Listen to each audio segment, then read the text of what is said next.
जय श्री हरि विष्णु, राधे राधे। दोस्तों, आप सभी का मेरे चैनल में बहुत बहुत स्वागत है। आज हम आपके लिए बृहस्पतिवार गुरुवार व्रत कथा लेकर आए हैं। तो कथा पूरी सुनिएगा और अच्छी लगे तो प्लीज़ लाइक, चैनल को सब्सक्राइब जरूर कीजिएगा। भारतवर्ष में एक राजा राज करता था। वह बड़ा प्रतापी और दानी था। वह नित्य गरीबों और ब्राह्मणों की सहायता करता था। यह बात उसकी रानी को अच्छी नहीं लगती थी। वह न ही गरीबों को दान देती थी और न ही भगवान का पूजन करती थी, और राजा को भी दान देने से मना किया करती थी। एक दिन राजा शिकार खेलने वन को गए हुए थे, तो रानी महल में अकेली थी। उसी समय बृहस्पति देव साधु के वेश में राजा के महल में भिक्षा मांगने के लिए गए और भिक्षा मांगी, तो भिक्षा देने से रानी ने इनकार कर दिया और कहा, हे साधु महाराज, मैं इस दान और पुण्य से तंग आ गई हूँ। मेरा पति सारा धन लुटाता रहता है। मेरी इच्छा है कि हमारा सब धन नष्ट हो जाए, फिर ना रहेगा बांस और ना बजेगी बांसुरी। साधु ने कहा, देवी तुम बड़ी अजीब हो। धन संतान तो सभी चाहते हैं, पुत्र और लक्ष्मी तो पापी के घर भी होने चाहिए। यदि तुम्हारे पास अधिक धन है तो भूखों को भोजन दो, प्यासों के लिए प्याऊ लगवाओ, मुसाफिरों के लिए धर्मशालाएं खुलवाओ, जो निर्धन अपनी कुंवारी कन्याओं का विवाह नहीं करा सकते उनका विवाह करा दो। और भी ऐसे कई काम हैं जिनके करने से तुम्हारा यश लोक परलोक में फैलेगा। परंतु रानी पर उपदेश का कोई प्रभाव नहीं पड़ा और वह बोली, महाराज मुझे ऐसा धन नहीं चाहिए जो मैं हर जगह बांटती फिरूं। साधु ने उत्तर दिया, यदि तुम्हारी ऐसी इच्छा है तो तथास्तु। तुम ऐसा करना कि बृहस्पतिवार को घर को लीपकर पीली मिट्टी से अपना सिर धोकर स्नान करना, भट्टी चढ़ाकर कपड़े धोना। ऐसा करने से तुम्हारा सब धन नष्ट हो जाएगा। इतना कहकर वह साधु महाराज वहां से अंतर्ध्यान हो गए। जैसे वह साधु कहकर गया था, रानी ने वैसा ही किया। 3 बृहस्पतिवार ही बीते थे कि उनका समस्त धन नष्ट हो गया और भोजन के लिए दोनों समय तरसने लगे, सांसारिक भोगों से दुखी रहने लगे। तब वह राजा रानी से कहने लगा कि तुम यहाँ रहो, मैं दूसरे देश को जाता हूँ, क्योंकि यहाँ पर मुझे सभी जानते हैं, इसलिए कोई कार्य भी नहीं कर सकता। देश चोरी परदेश भीख बराबर है। ऐसा कहकर राजा परदेश चला गया। वहाँ जंगल को जाता और लकड़ी काट कर लाता और शहर में बेचता। इस तरह जीवन व्यतीत करने लगा। एक दिन दुखी होकर जंगल में एक पेड़ के नीचे निश्चित रूप से आसन जमाकर बैठ गया। वह अपनी दशा को याद करके व्याकुल होने लगा। बृहस्पतिवार का दिन था। एकाएक उसने देखा कि निर्जन वन में एक साधु प्रकट हुआ। वह साधु वेश में स्वयं बृहस्पतिवार देवता थे। लकड़हारे के सामने आकर बोले, हे लकड़हारे, तुम भी सुनसान जंगल में किस चिंता में बैठे हो? लकड़हारे ने दोनों हाथ जोड़कर प्रणाम किया और उत्तर दिया, महात्मा जी, आप सब कुछ जानने वाले हैं, मैं क्या कहूँ। यह कहकर रोने लगा और साधु को आत्मकथा सुनाई। महात्मा जी ने कहा, तुम्हारी स्त्री ने बृहस्पति के दिन वीर भगवान का निरादर किया है, जिसके कारण रुष्ट होकर तुम्हारी यह दशा कर दी। अब तुम चिंता मत करो, मेरे कहने पर चलो तो तुम्हारे सब कष्ट दूर हो जाएंगे और भगवान पहले से भी अधिक संपत्ति देंगे। तुम बृहस्पति के दिन पाठ किया करो। 2 पैसे के चने मुनक्के मंगवाकर उसका प्रसाद बनाओ और शुद्ध जल से लोटे में शक्कर मिलाकर अमृत तैयार करो। कथा के पश्चात अपने सारे परिवार और सुनने वाले प्रेमियों में अमृत व प्रसाद बांटकर आप भी प्रसाद ग्रहण करो। ऐसा करने से भगवान तुम्हारी सब कामनाएं पूरी करेंगे। साधु के ऐसे वचन सुनकर लकड़हारा बोला, हे प्रभु, मुझे लकड़ी बेचकर इतना पैसा नहीं मिलता जिससे भोजन करने के उपरांत कुछ बचा सकूं। मैंने रात्रि में अपनी स्त्री को व्याकुल देखा है। मेरे पास कुछ भी नहीं है जिससे उसकी खबर मंगा सकूं। साधु ने कहा, हे लकड़हारे, तुम किसी बात की चिंता मत करो। बृहस्पति के दिन तुम रोजाना की तरह लकड़ियां लेकर शहर को जाओ। तुमको रोज से दुगना धन प्राप्त होगा, जिससे तुम भली भांति भोजन कर लोगे तथा बृहस्पति देव की पूजा का सामान भी आ जाएगा। इतना कहकर राजा ने कहा, साधु महाराज, मुझे कथा भी नहीं आती, मैं कौन सी कथा कहूँगी। साधु महाराज ने कहा, प्राचीन काल में एक ब्राह्मण था। वह बहुत निर्धन था। उसके कोई संतान नहीं थी। उसकी स्त्री बहुत मलिनता के साथ रहती थी। वह स्नान नहीं करती थी और न ही किसी देवता का पूजन करती थी। इससे ब्राह्मण देवता बड़े दुखी थे। बेचारे बहुत कुछ कहते थे, किंतु उसका कोई परिणाम नहीं निकलता था।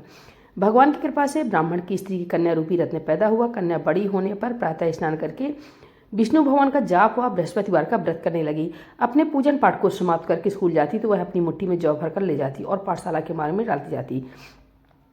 तब ये जौ सड़क हो जाते और लौटते समय उनको बीनकर घर को ले आती थी। एक दिन वह बालिका सूप में सोने के जौ को फटक कर साफ कर रही थी कि उसकी पिता ने देख लिया और कहा, हे बेटी, सोने के जौ को फटकने के लिए सोने का सूप होना चाहिए।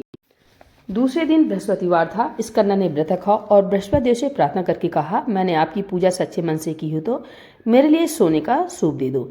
बृहस्पति देव ने उसकी प्रार्थना स्वीकार कर ली। रोजाना वह कन्या जौ फैलाती हुई जाने लगी। जब लौटकर जौ बीन रही थी तो बृहस्पति देव की कृपा से सोने का सूप मिला। उसे वह घर ले आई और उसे जौ साफ करने लगी, परंतु उसकी माँ का वही ढंग रहा। एक दिन की बात है, कन्या सोने के सूप में जौ साफ कर रही थी कि उस समय उस शहर का राजपूत वहां होकर निकला। इस कन्या के रूप और कार्य को देखकर मोहित हो गया था तथा अपने घर आकर भोजन तथा जल त्याग कर उदास होकर लेट गया। राजा को जब इस बात का पता लगा तो अपने प्रधानमंत्री के साथ उसके पास गए और बोले, हे बेटा, तुम्हें किस बात का कष्ट है? किसी ने अपमान किया है अथवा और कोई कारण हो सो कहो, मैं वही कार्य करूंगा जिससे तुम्हें प्रसन्नता हो। अपने पिता की राजकुमार ने बातें सुनी तो वह बोला, मुझे आपकी कृपा से किसी बात का दुख नहीं है, किसी ने मेरा अपमान नहीं किया है, परंतु मैं उस लड़की से विवाह करना चाहता हूँ जो सोने के सूप में जौ साफ कर रही थी। यह सुनकर राजा आश्चर्य में पड़ा और बोला, हे बेटा, इस तरह की कन्या का पता तुम ही लगाओ, मैं उसके साथ तेरा विवाह अवश्य करवा दूंगा। राजकुमार ने उस लड़की के घर का पता बतलाया। तब मंत्री उस लड़की के घर गए और ब्राह्मण देवता को सभी हाल बतलाया। ब्राह्मण देवता राजकुमार के साथ विवाह अपनी कन्या का विवाह करने के लिए तैयार हो गए तथा विधि विधान के अनुसार ब्राह्मण की कन्या का विवाह राजकुमार के साथ हो गया। कन्या के घर से जाते ही पहले की भांति उस ब्राह्मण देवता के घर में गरीबी का निवास हो गया। अब भोजन के लिए भी अन्न बड़ी मुश्किल से मिलता था। एक दिन दुखी होकर ब्राह्मण देवता अपनी पुत्री के पास गए। बेटी ने पिता की दुखी अवस्था को देखा और अपनी माँ का हाल पूछा। तब ब्राह्मण ने सभी हाल कहा। कन्या ने बहुत से धन देकर अपने पिता को विदा कर दिया। इस तरह ब्राह्मण का कुछ समय सुखपूर्वक व्यतीत हुआ। कुछ दिन बाद फिर वही हाल हो गया। ब्राह्मण अपनी कन्या के यहाँ गया और सारा हाल कहा तो लड़की बोली, हे पिताजी, आप माताजी को यहाँ लिवा लाइए, मैं उसे विधि बता दूंगी जिससे गरीबी दूर हो जाए। वह ब्राह्मण देवता अपनी स्त्री को साथ लेकर पहुंचे तो लड़की अपनी माँ को समझाने लगी, हे माँ, तुम प्रातःकाल प्रथम स्नान आदि करके विष्णु भगवान का पूजन करो तो सब दरिद्रता दूर हो जाएगी। परंतु उसकी माँ ने एक भी बात नहीं मानी और प्रातःकाल उठकर अपनी पुत्री के बच्चों की जूठर को खा लिया। इससे उसकी पुत्री को बहुत गुस्सा आया और एक रात कोठरी से सभी सामान निकाल दिया और अपनी माँ को उसमें बंद कर दिया। प्रातःकाल उसे निकाला तथा स्नान आदि करा के पाठ करवाया तो उसकी माँ की बुद्धि ठीक हो गई और फिर प्रत्येक बृहस्पतिवार को वह व्रत रखने लगी। इस व्रत के प्रभाव से उसके माँ बाप बहुत ही धनवान और पुत्रवान हो गए और बृहस्पति जी के प्रभाव से इस लोक के सुख भोग कर स्वर्ग को प्राप्त हुए। इतनी कथा कहकर साधु महाराज अंतर ध्यान हो गए। धीरे धीरे समय व्यतीत होने पर फिर वही बृहस्पतिवार का दिन आया। लकड़हारा जंगल से लकड़ी काटकर किसी शहर में बेचने गया। उसे उस दिन और दिन से अधिक रुपया मिला। राजा ने चना गुड़ आदि लाकर गुरुवार का व्रत किया। उस दिन से उसके सभी क्लेश दूर हुए। परंतु जब दोबारा गुरुवार का दिन आया तो बृहस्पतिवार का व्रत करना भूल गया। इस कारण बृहस्पति भगवान नाराज हो गए। उस दिन से उस नगर के राजा ने विशाल यज्ञ का आयोजन किया तथा शहर में यह घोषणा करा दी कि कोई भी मनुष्य अपने घर में भोजन नहीं बनावेगा और न आग जलावेगा। समस्त जनता मेरे यहाँ भोजन करने आवे। इस आज्ञा को जो न मानेगा उसके लिए फांसी की सजा दे दी जाएगी। इस तरह की घोषणा संपूर्ण नगर में करवा दी गई। राजा की आज्ञानुसार शहर के सभी लोग भोजन करने गए, लेकिन लकड़हारा कुछ देर से पहुंचा, इसलिए राजा उसको अपने साथ घर लिवा ले गए और ले जाकर भोजन करा रहे थे तो रानी की दृष्टि उस खूंटी पर पड़ी जिस पर उसका हार लटका हुआ था। वह वहां पर दिखाई नहीं दिया। रानी ने निश्चय किया कि मेरा हार इस मनुष्य ने चुरा लिया है। उसी समय पुलिस को बुलाकर उसको जेल खाने में डलवा दिया। जब लकड़हारा जेल खाने में पड़ गया और बहुत दुखी होकर विचार करने लगा कि न जाने कौन से पूर्व जन्म के कर्म से मेरे लिए दुख प्राप्त हुआ है और उसी साधु को याद करने लगा जो कि जंगल में मिला था। उसी समय तत्काल बृहस्पतिदेव साधु के रूप में प्रकट हो गए और उसकी दशा को देखकर कहने लगे, अरे मूर्ख, तुमने बृहस्पति देवता की कथा नहीं करी, इस कारण तुझे दुख प्राप्त हुआ है। अब चिंता मत कर, बृहस्पतिवार के दिन जेल खाने के दरवाजे पर 4 रुपये पड़े मिलेंगे, उनसे तू बृहस्पति देव की पूजा करना तो तेरे सभी कष्ट दूर हो जाएंगे। बृहस्पति के वार के रोज उसे 4 रुपये मिले। लकड़हारे ने कथा कही। उसी रात को बृहस्पति देव ने उस नगर के राजा को सपने में कहा, हे राजा, तुमने जिस आदमी को जेल खाने में बंद कर दिया है वह निर्दोष है, वह राजा है, उसे छोड़ देना। रानी का हार उसी खूंटी पर लटका है। अगर तू ऐसा नहीं करेगा तो मैं तेरे राज को नष्ट कर दूंगा। इस तरह राज्य के सपनों को देखकर राजा प्रातःकाल उठा और खूंटी पर हार देकर लकड़हारे को बुलाकर क्षमा मांगी तथा लकड़हारे को योग्य सुंदर वस्त्र आभूषण देकर विदा किया तथा बृहस्पति देव की आज्ञानुसार लकड़हारा अपने नगर के लिए चल दिया। राजा जब अपने नगर के निकट पहुंचा तो उसे बड़ा आश्चर्य हुआ। नगर में पहले से अधिक बाग, तालाब और कुएं तथा बहुत सी धर्मशाला, मंदिर आदि बन गए थे। राजा ने पूछा, यह किसका बाग और धर्मशाला है? तब नगर के सब लोग कहने लगे, यह सब रानी और बांदी के हैं। तो राजा को आश्चर्य हुआ और गुस्सा भी आया। जब रानी ने यह खबर सुनी कि राजा आ रहे हैं तो उसने बांदी से कहा कि हे दासी, देख राजा हमको कितनी बुरी हालत में छोड़ गए थे, हमारी ऐसी हालत देखकर वह लौट न जाए, इसलिए तू दरवाजे पर खड़ी हो जा। रानी की आज्ञा अनुसार दासी दरवाजे पर खड़ी हो गई और राजा आए तो बांदी उन्हें अपने साथ लिवा लाई। तब राजा ने क्रोध करके अपनी रानी से पूछा, क्या धन तुम्हें कैसे प्राप्त हुआ है? तब उन्होंने कहा, हमें यह सब धन बृहस्पति देव की कृपा से प्राप्त हुआ है।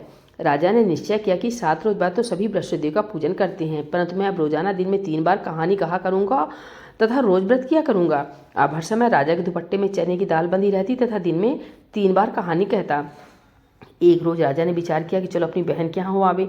इस तरह निश्चय कर राजा घोड़े पर सवार हो अपनी बहन के यहाँ को चलने लगा। मार्ग में उसने देखा कुछ आदमी एक मुर्दे को लिए जा रहे हैं। उन्हें रोककर राजा कहने लगा, अरे भाइयों, मेरी बृहस्पति की कहानी सुन लो। वे बोले, लो, हमारा तो आदमी मर गया, इसको अपनी कथा की पड़ी है।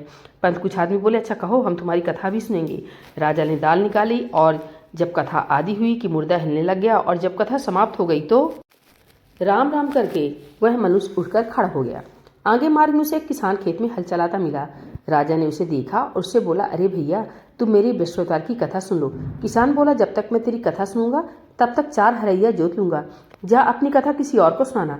इस तरह राजा आगे चलने लगा। राजा खटते ही बैल पछाड़ खाकर गिर गए तथा उसके पेट में बड़ी जोर का दर्द होने लगा। उस समय उसकी माँ रोटी लेकर आई। जब उसने देखा तो अपने पुत्र से सब हाल पूछा और बेटे ने सभी हाल कह दिया। तो बुढ़िया दौड़ी दौड़ी उस घुड़सवार के पास गई और उससे बोली, मैं तेरी कथा सुनूंगी, तू अपनी कथा मेरे खेत पर चलकर ही कहना। राजा ने बुढ़िया के खेत पर जाकर कथा कही, जिसके सुनते हुए वह बैल उठकर खड़े हो गए तथा किसान के पेट का दर्द भी बंद हो गया। राजा अपनी बहन के घर पहुंचा। बहन ने भाई की खूब मेहमानी की। दूसरे रोज प्रातःकाल राजा जागा तो वह देखने लगा कि सब लोग भोजन कर रहे हैं। राजा ने अपनी बहन से कहा कि ऐसा कोई मनुष्य है जिसने भोजन नहीं किया हो, मेरी बृहस्पतिवार की कथा सुन ले। बहन बोली, हे भैया, यह देश ऐसा ही है, पहले यहाँ लोग भोजन करते हैं, बाद में अन्य काम करते हैं। अगर कोई पड़ोस में हो तो देख आऊं। ऐसा कहकर वह देखने चली गई, परंतु उसे कोई ऐसा व्यक्ति नहीं मिला जिसने भोजन नहीं किया हो। अतः वह एक कुम्हार के घर गई, जिसका लड़का बीमार था। उसे मालूम है कि उनके यहाँ 3 रोज से किसी ने भोजन नहीं किया है। रानी ने अपने भाई की कथा सुनने के लिए कुम्हार से कहा। वह तैयार हो गया। राजा ने जाकर बृहस्पतिवार की कथा कही, जिसको सुनकर उस कुम्हार का लड़का ठीक हो गया। अब तो राजा की बहन के यहाँ प्रशंसा होने लगी। एक रोज राजा ने अपनी बहन से कहा कि हे बहन, हम अपने घर को जाएंगे, तुम भी तैयार हो जाओ। राजा की बहन ने अपनी सास से कहा। सास ने कहा, हाँ चली जाओ, परंतु अपने लड़कों को मत ले जाना, क्योंकि तेरे भाई की कोई औलाद नहीं है। बहन ने अपने भैया से कहा, हे भैया, मैं तो चलूंगी, परंतु कोई बालक नहीं जाएगा। राजा बोला, जब कोई बालक नहीं चलेगा तब तुम ही क्या करोगी। बड़े दुखी मन से राजा अपने नगर को लौट आया। राजा ने अपनी रानी से कहा, हम निर्वंशी राजा हैं, हमारा मुंह देखने का भी धर्म नहीं है और कुछ भोजन आदि नहीं किया। रानी बोली, हे प्रभु, बृहस्पति देव ने हमें सब कुछ दिया है, वे हमें औलाद अवश्य देंगे। उसी रात को बृहस्पति देव ने राजा से सपने में कहा, हे राजा, उठ, सभी सोच त्याग दे, तेरी रानी गर्भ से है। राजा की बात सुनकर बड़ी खुशी हुई। 9वें महीने में उसकी रानी के गर्भ से एक सुंदर पुत्र पैदा हुआ। तब राजा बोला, हे रानी, स्त्री बिना भोजन के रह सकती है, बिना कहे नहीं रह सकती। जब मेरी बहन आवे तो तुम उससे कुछ मत कहना। रानी ने सुनकर हाँ कर दिया। जब राजा की बहन ने शुभ समाचार सुना तो उसे वह बहुत खुश हुई तथा बधाई लेकर अपने भाई के यहाँ आई। तभी रानी ने कहा, घोड़ा चढ़कर तो नहीं आई, गधा चढ़ी आई। राजा की बहन बोली, भाभी, मैं इस प्रकार न कहती तो तुम्हें औलाद कैसे मिलती। बृहस्पति देव ऐसे ही हैं, जैसी जिनके मन में कामनाएं होती हैं सभी को यह पूर्ण करते हैं। जो सद्भावना पूर्वक बृहस्पतिवार का व्रत करता है एवं कथा पढ़ता है अथवा सुनता है और दूसरों को सुनाता है, बृहस्पति देव उसकी सभी मनोकामना पूर्ण करते हैं। भगवान बृहस्पति देव उसकी सदैव रक्षा करते हैं। संसार में सद्भावना से भगवान जी का पूजन व्रत सच्चे हृदय से करते हैं तो उनकी सभी मनोकामनाएं पूर्ण करते हैं। जैसी सच्ची भावना से रानी और राजा ने उनकी कथा का गुणगान किया तो उनकी सभी इच्छाएं बृहस्पति देव जी ने पूर्ण की थी। इसलिए पूर्ण कथा सुनने के बाद प्रसाद लेकर जाना चाहिए। हृदय से उनका मनन करते हुए जयकारा बोलना चाहिए। बोले बृहस्पति देव भगवान की जय, विष्णु भगवान की जय।